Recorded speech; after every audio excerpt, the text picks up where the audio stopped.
ভালো দেখে থাকবো।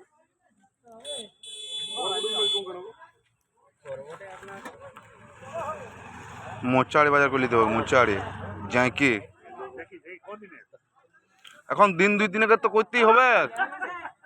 কে আসবে বারবার, কাজ সময় আছে তো বলুন। মোচাড়ি বাজারটা করতে হবে বলি। এ কাল্লা কাল্লা তুই দেখ, কাল্লা বলি যে মা ফোনটা করে দেখ।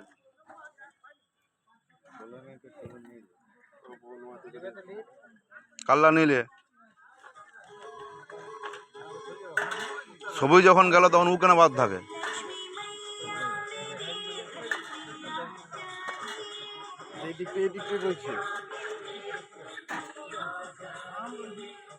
যাকে বাজার করে নিতে হবে। কালকে আবার ছুটতে হবে সকালে ঘাটি মাছটার জন্য।